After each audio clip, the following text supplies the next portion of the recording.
to a great start. How's it going, everybody? PigBay here, PB for short, and today we have a sneaky peeky on the Admiral Nakhimov. Бой начинается. Now, you guys are going to have to bear with me. I am very out of practice with CVs. I don't touch them as often as I used to. So, you're not going to get the best CV gameplay. But what I can tell you is about the ship. It has the same gimmick as the Chkalov, where basically if your fighters or if your planes get destroyed, then you have a quicker reload time than if they were to come back. So kind of like suicide bombers, essentially. Now you can see you have control of 1 fighter squadron, 3 torpedo squadrons, and 2 bombers. The bombers, honestly, I don't think they're that great. They're not that great, just to be honest. They hit okay, but they rarely hit. At least that's what I've found. The bread and butter is definitely going to be the torpedo bombers. As you saw, I took a good portion of the Yugumo's health. Now the torps don't hit as hard as some of the other carriers. Definitely not like, what is it, the Hakuryu? Hakuryu torps just deal massive damage to DDs. But yeah, we managed to take a good portion of the Yugumo's health. Now, same treatment as German carriers. You only have access to the even tiers. I think the reason for that is because of the CV rework. They only have even tiers when those boats came out, so there's no ship models for them. So be prepared to actually spend a lot of time at tier 8. Just because of the amount of EXP you're going to need. Now, another thing to note is you don't have access to fighters in this line until tier 10. So tier 10 is when you first get a glimpse of fighters. Now, honestly, what this thing reminded me of is a Kaga. Just the amount of alpha you have with those torps.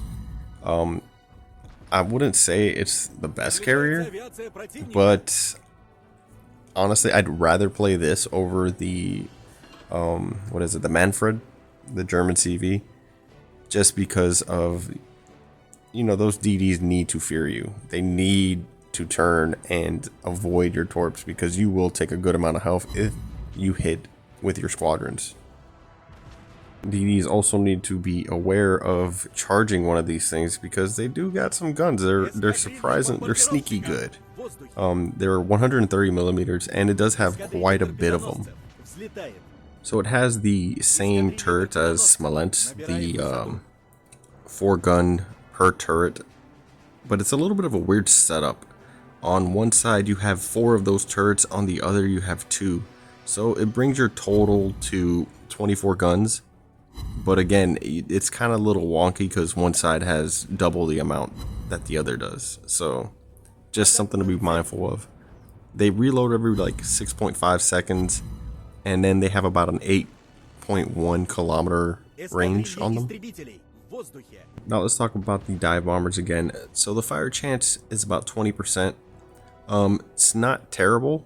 I mean, it's no Midway. Midway is just insane though. It's nothing's gonna stack up to Midway's fire chance. The torpedo bombers though, they have about a 15% flooding chance, which is not the best, but you gotta think about how many planes you're spitting out, or how many torpedoes you're spitting out with these planes. So I mean, you're probably gonna set more floods than fires with this thing, and that's just due to the sheer volume of torpedoes that you're sending out. Now, I haven't played too much of the lower tiers, so like I'm talking like 4 and 6. I play the 8 a bit.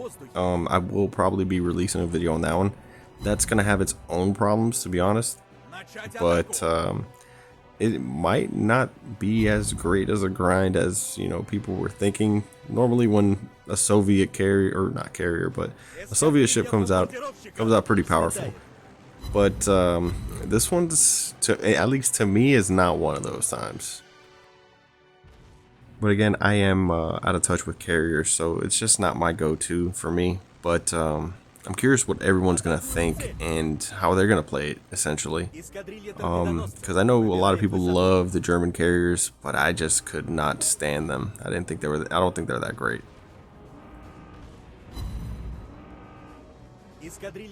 And you guys can already see what I'm talking about, where like I do find myself deplaned very often in this boat, and then it's kind of like what the tier is, because you have a lot of AA monsters. At least against this thing, maybe not so much against Malta and Midway and Hakuryu, but at least against this, yeah, this thing does give out the clear skies.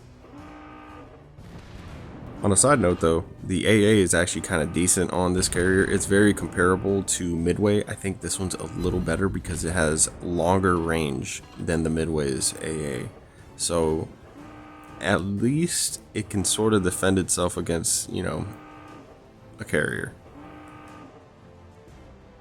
Now, unfortunately, at this point of the match, I am completely deplaned. I'm just trying to get my guns on this guy. Unfortunately, I do not have the better side pointed at this Montana here, and I only have access to 2 of the turrets. If I had the other side, it would have been 4. So unfortunately, this match is gonna end in a loss. We tried. I did what I could. But I think I've only broken 100k in this ship like one other time.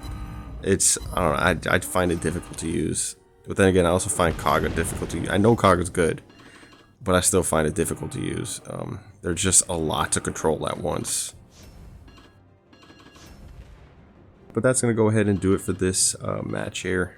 I hope you guys enjoyed it. If you want to support the channel, consider liking and subscribing. I'd greatly appreciate it.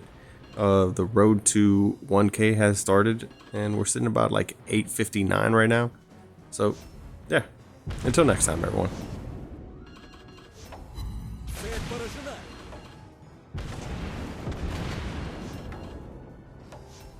Попадание!